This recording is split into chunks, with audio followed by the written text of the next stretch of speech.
Bismillahirrahmanirrahim. Assalamualaikum warahmatullahi wabarakatuh. Alhamdulillahirabbil alamin.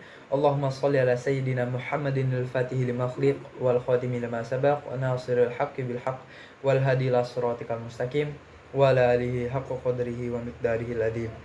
Alhamdulillah, marilah kita panjatkan puji dan syukur kita kepada Allah Subhanahu wa taala yang telah memberikan kita kesempatan untuk tetap berada pada hari ini. Selanjutnya tak lupa pula kita berikan junjungan kita kepada Nabi besar Nabi Muhammad SAW dengan mengucapkan Allahumma sholli ala Muhammad wa ala ali Muhammad yang telah mengantarkan kita pada era yang penuh pendidikan ini. Selanjutnya saya ucapkan terima kasih kepada Bapak Tony Iswadi yang telah memberikan kami kelompok 8 kesempatan untuk menampilkan atau menjelaskan materi tentang penyajian terhadap kewajiban dan modal. Langsung saja, tanpa memperpanjang mukadimah, kami persilakan Febrina Faruca untuk menjelaskan materi pertama. Pada Febrina Faruca, kami persilakan. Assalamualaikum warahmatullahi wabarakatuh.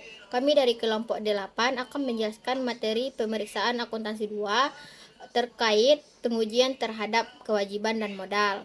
Poin A-nya yaitu pengertian, tujuan pemeriksaan, dan penyajian kewajiban. Menurut Financial Accounting Standard Board, kewajiban adalah kemungkinan pelepasan manfaat dari ekonomi yang mungkin timbul atas kewajiban sekarang entitas tertentu untuk mentransfer aset atau memberikan layanan kepada entitas lain di masa yang akan datang sebagai akibat dari transaksi masa lalu. Kewajiban ada dua, yaitu kewajiban jangka pendek dan kewajiban jangka panjang. Poin A-nya yaitu pengertian kewajiban jangka pendek. Kewajiban jangka pendek adalah pinjaman yang jangka waktunya paling lama 1 tahun dan akan jatuh tempo apabila lebih dari 1 tahun. Kewajiban jangka pendek memiliki beberapa contoh. Yang pertama, hutang dagang, hutang pajak, hutang bunga, hutang pemegang saham, dan lain-lainnya. Yang poin B-nya yaitu tujuan pemeriksaan kewajiban jangka pendek. Menurut Agus, pengujian kewajiban jangka pendek memiliki beberapa tujuan. Yang pertama, pengendalian internal yang tepat atas liabilitas jangka pendek. Yang kedua, seluruh liabilitas jangka pendek telah diakui dan disetujui oleh manajemen untuk dicatat pada laporan posisi keuangan. Yang ketiga, liabilitas jangka pendek secara benar telah menjadi kewajiban entitas. Yang keempat, mengidentifikasi liabilitas jangka pendek terbebas dari aset yang dijaminkan atau sengketa hukum. Yang kelima, liabilitas jangka pendek dalam mata uang asing telah dikonversi ke dalam mata uang operasional entitas. Yang keenam, yaitu beban bunga telah diestimasi dengan benar dan sesuai dengan jumlah yang akan ditagihkan kepada entitas. Yang ketujuh, liabilitas jangka pendek telah dicatat, diklasifikasikan, dan diungkapkan secara wajar sesuai dengan standar akuntansi yang berlaku di Indonesia. Poin C-nya yaitu penyajian kewajiban jangka pendek. Adapun syarat penyajian kewajiban jangka pendek adalah sebagai berikut. Yang pertama, liabilitas yang memiliki nilai material wajib disajikan terpisah sesuai klasifikasinya. Yang kedua, liabilitas wajib diklasifikasikan berdasarkan jenis lawan transaksi. Yang ketiga, aset yang dijaminkan dengan kewajibannya tidak boleh disajikan secara net off atau disajikan dalam jumlah bersih, melainkan harus dicatat secara terpisah dalam laporan keuangan. Yang keempat, kewajiban kontingensi yang sudah timbul kewajiban membayar ditampilkan di laporan posisi keuangan. Selanjutnya yaitu kewajiban jangka panjang. Poin A-nya yaitu pengertian kewajiban jangka panjang. Kewajiban jangka panjang merupakan kewajiban yang dimiliki oleh entitas saat ini yang harus segera dibayarkan kepada pihak ketiga atau debitur yang pembayarannya menggunakan aset lancar dalam waktu 12 bulan atau lebih dari 1 tahun. Kewajiban jangka panjang memiliki beberapa contoh. Yang pertama, pinjaman bank, kredit investasi, wesel bayar, utang obligasi, utang leasing, dan lain-lainnya. Poin B yaitu prinsip akuntansi berterma umum dalam penyajian utang jangka panjang di laporan posisi keuangan. Berdasarkan dengan prinsip akuntansi yang berlaku umum untuk penyajian utang jangka panjang adalah sebagai berikut. Yang pertama, pada laporan posisi keuangan utang jangka panjang harus didokumentasikan dengan baik. Yang kedua, utang jangka panjang biasanya digolongkan menjadi dua, yaitu utang jangka panjang dalam pernyataan tertulis dan utang jangka panjang tanpa pernyataan tertulis. Yang ketiga yaitu wesel bayar yang dicantumkan pada laporan posisi keuangan secara setara. termasuk tanggal jatuh tempo dan bunga atau wesel bayar dikurangi secara nominal dan ditambah premi yang belum diamortisasi atau diskonto obligasi yang belum diamortisasi. Poin C-nya yaitu tujuan pemeriksaan kewajiban jangka panjang. Menurut Agus, pengujian kewajiban jangka panjang memiliki beberapa tujuan. Yang pertama, pengendalian internal yang tepat atas hutang jangka panjang. Yang kedua, hutang jangka panjang yang merupakan kewajiban entitas telah diakui seluruhnya pada tanggal neraca yang telah disetujui oleh pejabat entitas yang berwenang. Yang ketiga, kewajiban jangka panjang yang tercantum sebenarnya merupakan kewajiban entitas. Yang keempat, mengidentifikasi kewajiban jangka panjang dari tuntutan hukum atau aset yang dijamin. Yang kelima, kewajiban jangka panjang dalam mata uang asing per tanggal neraca telah dikonversikan ke dalam rupiah dengan menggunakan kurs tengah Bank Indonesia per tanggal neraca dan selisih konversi mata uang pada tanggal waktu konversi dicatat pada laba rugi tahun berjalan. Yang keenam, beban bunga atas kewajiban jangka panjang yang diakui pada tanggal neraca benar-benar terjadi, diperhitungkan dengan benar dan ditagihkan kepada entitas. Selanjutnya yaitu liabilitas jangka panjang telah dicatat, diklasifikasikan dan diungkapkan secara akurat sesuai dengan standar akuntansi keuangan yang berlaku di Indonesia. Poin D-nya yaitu penyajian kewajiban jangka panjang. Adapun penyajian kewajiban jangka panjang ada beberapa, yaitu yang pertama, setiap jenis kewajiban akun lancar harus disajikan secara terpisah jika jumlah yang terlibat material. Yang kedua, tanggung jawab kepada afiliasi, pemegang saham, dan karyawan perusahaan harus dipisahkan dari tanggung jawab kepada pihak ketiga yang independen. Yang ketiga, aset yang dijaminkan untuk kewajiban lancar diungkapkan dalam laporan keuangan tahunan. Artinya, aset dan kewajiban tidak boleh digabungkan saat menyajikan jumlah bersih. Yang keempat, kewajiban kontingensi ditampilkan di neraca. Nah, sekian yang dapat saya sampaikan. Selanjutnya akan disampaikan oleh teman saya. Baiklah, materi selanjutnya akan dijelaskan oleh pemateri kedua. Kepada pemateri kedua kami persilahkan. Assalamualaikum warahmatullahi wabarakatuh. Perkenalkan, nama saya Kuntum Khairunisa. Di sini saya akan melanjutkan materi kami, yang dimana ada poin B, yang dimana ada pengertian dan tujuan pemeriksaan substansi modal. Lalu ada poin A, pengertian modal. Menurut PSAK, ekuitas adalah hak residual atas aset perusahaan setelah dikurangi semua liabilitas. Jumlah ekuitas yang ditampilkan dalam laporan posisi keuangan atau biasa disebut dengan neraca bergantung pada pengukuran aset liabilitas. Pengertian lain menurut Kamus Besar Bahasa Indonesia atau KBBI adalah uang yang digunakan sebagai pokok induk untuk berdagang, harta benda, atau uang barang yang bisa digunakan dalam menghasilkan sesuatu yang mampu menambah kekayaan dan sebagainya. Lalu ada poin B, tujuan pemeriksaan modal. Dari pembahasan ini, ada beberapa tujuan dari pemeriksaan modal, yakni untuk memeriksa apakah terdapat internal kontrol yang baik atas pemodalan, termasuk internal kontrol atas transaksi jual beli saham, pembayaran dividen, dan sertifikat saham.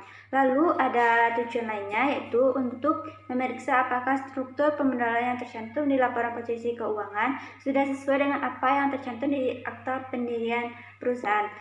Lalu yang terakhir, untuk memeriksa apakah izin yang diperlukan dari pemerintah menyangkut ekuitas, misalnya Kemenhukam, BKPM, atau SK Presiden telah dimiliki oleh perusahaan. Poin C, tujuan pengujian substansi terhadap modal. Tujuan utama pengujian substansi terhadap ekuitas pemegang saham adalah membuktikan bahwa saldo ekuitas saham dan akun penilaiannya yang dicantumkan di neraca mencerminkan saldo akun ekuitas saham, akun saldo laba, cadangan yang sesungguhnya pada neraca tersebut. Selanjutnya ada C, pengujian substansi terhadap kewajiban. Pembagian pertama ada pengujian substansi terhadap kewajiban jangka panjang. Prosedur audit awal. Prosedur audit awal dilakukan untuk memperoleh keyakinan bahwa seluruh jenis liabilitas jangka pendek yang ada di dalam laporan posisi keuangan telah didukung oleh catatan akuntansi. Yang selanjutnya prosedur analitik.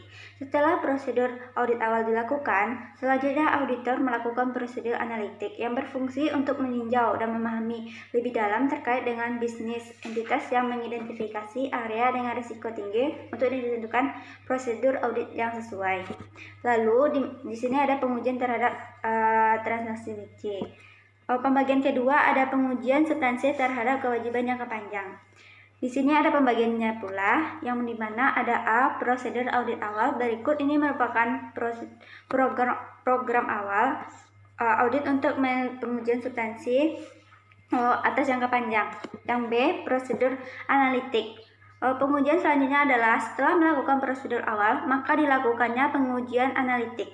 Pengujian analitik merupakan pengujian untuk membantu auditor dalam mengenai bisnis yang dijalankan oleh klien dan untuk mengetahui bidang yang dibutuhkan audit secara intensif. Oleh karena itu, auditor melakukan perhitungan risiko. Pengujian terhadap transaksi rinci. Di sini ada beberapa pengujian terhadap transaksi rinci. Yang pertama ada memeriksa dokumen pendukung pencatatan liabilitas sesuai dengan sampel transaksi yang telah ditentukan. Yang selanjutnya verifikasi utang ke buku besar, konfirmasi kepada pihak ketiga, tanda terima atas barang retur dan bukti transfer dana, melakukan cut off test atas pembatalan transaksi pembelian dengan memeriksa dokumen yang membuktikan transaksi pembelian dibatalkan, melakukan cut off test, mengidentifikasi liabilitas, memastikan penyajian liabilitas jangka pendek telah sesuai dengan standar akuntansi keuangan. Lalu yang terakhir memastikan liabilitas bersyarat telah disajikan penjelasannya secara memadai. Di sini ada pembagian mengenai pengujian terhadap rinci. Dan ada beberapa pula pembagiannya. Di sini ada 4. Yang pertama, auditor bisa meminta atau membuat daftar utang jangka panjang terkait dengan bank dan obligasi. Lalu ada kedua, untuk meminta salinan terkait dengan surat perjanjian kredit dan trust indenture. Auditor harus memahami pasal-pasal yang terdapat dalam surat perjanjian kredit. Lalu yang ketiga, melakukan pemeriksaan yang berkaitan dengan kesesuaian atas penilaian uang jangka panjang yang berlandaskan pada standar akuntansi keuangan yang diterapkan di Indonesia. Auditor harus bisa melakukan pemeriksaan mengenai apakah perusahaan sudah menyajikan utang jangka panjang menggunakan salah satu dari 2 tipe penyajian. Yang terakhir ada 4, melakukan perhitungan ulang kembali terkait amortisasi, premi obligasi dan diskonto obligasi yang wajarnya jangka panjang. Mungkin sekian yang dapat saya jelaskan. Assalamualaikum warahmatullahi wabarakatuh. Baiklah, materi selanjutnya akan saya sendiri yang menjelaskannya, ialah pengujian substantif terhadap modal. Program pengujian substantif terhadap ekuitas pemegang saham berisi prosedur audit yang dirancang untuk mencapai tujuan audit. Adapun program yang dimaksud dapat diklasifikasikan menjadi 5 golongan, yaitu yang pertama, prosedur audit awal. Sebelum membuktikan apakah saldo ekuitas pemegang saham yang dicantumkan oleh klien di dalam neracanya sesuai dengan ekuitas pemegang saham yang benar-benar ada pada tanggal neraca, auditor melakukan rekonsiliasi antara informasi ekuitas pemegang saham yang dicantumkan di dalam neraca dengan catatan akuntansi yang mendukungnya. Yang kedua ialah prosedur analitik. Pada tahap awal pengujian substantif terhadap ekuitas pemegang saham, pengujian analitik dimaksudkan untuk membantu auditor dalam memahami bisnis klien dan dalam menemukan bidang yang memerlukan audit lebih intensif. Untuk itu, auditor melakukan perhitungan berbagai rasio. Selanjutnya yang ketiga ialah pengujian terhadap transaksi rinci. Pengujian terhadap transaksi rinci ekuitas pemegang saham dilaksanakan oleh auditor melalui 2 prosedur sebagai berikut. Yang pertama ialah periksa bukti pencatatan ke dalam akun ekuitas saham, paid-in capital, treasury stock, saldo laba, dan cadangan. Yang kedua ialah periksa catatan transaksi pengumuman dividen dan pembayarannya. Pengujian yang keempat ialah pengujian terhadap akun rinci. Pengujian terhadap saldo rinci akun ekuitas pemegang saham dilaksanakan oleh auditor melalui berbagai prosedur audit sebagai berikut. Yang pertama ialah pelajari anggaran awal dan anggaran rumah tangga perusahaan klien. Yang kedua, pelajari notulen rapat, pemegang saham, dan dewan komisaris. Yang ketiga, pelajari kontrak underwriting dan persyaratan emisi saham. Yang keempat, pelajari notulen rapat, dewan komisaris, dan pemegang saham mengenai pembagian dividen. Yang kelima, pelajari kontrak antara klien dengan independent registrar dan transfer agent. Yang keenam, pelajari surat perjanjian, penarikan kredit, dan bond indentures mengenai pasal yang membatasi pembagian dividen. Yang ketujuh, lakukan analisis terhadap ekuitas saham. Yang kedelapan, lakukan analisis terhadap akun saldo laba. Yang kesembilan, dapatkan informasi dari independent registrar dan transfer agent. Yang kesepuluh, periksa pertanggungjawaban nomor urut sertifikat saham. Yang ke-11, periksa semua sertifikat saham yang dibatalkan pemakaiannya. Yang ke-12, selidiki adjustment yang berasal dari tahun sebelumnya yang dicatat di dalam akun saldo laba. Yang ke-13, melakukan analisis terhadap akun treasury stock. Yang terakhir ialah pengujian yang kelima ialah verifikasi, penyajian, dan pengungkapan. Prosedur akhir dalam pengujian substantif adalah verifikasi, penyajian, dan pengungkapan terhadap ekuitas yang disajikan dalam laporan keuangan klien. Yang pertama ialah periksa pencatatan transaksi emisi saham untuk menentukan pemisahan jumlah ekuitas saham dengan paid-in capital. Yang kedua, periksa penyajian treasury stock. Yang ketiga, periksa penyisihan saldo laba dalam tahun yang diaudit. Yang keempat, periksa penjelasan yang bersangkutan dengan unsur ekuitas pemegang saham yang tercantum. Baik, mungkin sekian dari kelompok kami yang dapat kami sampaikan. Lebih kurangnya kami mohon maaf. Saya akhiri, nun wal qalami wa ma yasrun. Wassalamualaikum warahmatullahi wabarakatuh.